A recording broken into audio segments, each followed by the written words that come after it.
Hello friends, এমজে kitchen যে রান্নাবান্নাগুলো আপনারা দেখেন সেটা আমি ছাড়ি আমার এই চ্যানেল।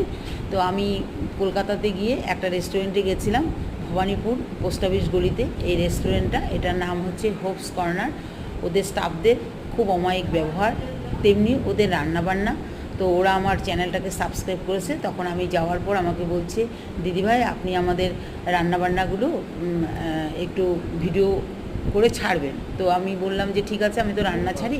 তো ওরাই ভিডিওটা করে দিয়েছে, তো আপনাদের সঙ্গে শেয়ার করছি। ওদের রিভিউটা আমার থেকে জানতে চেয়েছিল, ওদের আমি রিভিউ জানাচ্ছি যে ওদের রান্নাবান্না যেমন টেস্ট। ভেজ থালি নিয়েছি আমি, তো ওরা ননভেজও আছে, ননভেজও আপনারা খেতে পারেন। যদি আপনারা কখনও কলকাতায় যান বা আপনারা কলকাতায় আছেন প্রেজেন্ট, জানেন না যে এখানে একটা ভালো রেস্টুরেন্ট আছে, যদি ভিডিওটা দেখেন তো অবশ্যই আপনারা ভবানীপুর পোস্ট অফিস গলিতে হোপস কর্নারে একবার খাওয়া দাওয়া করবেন।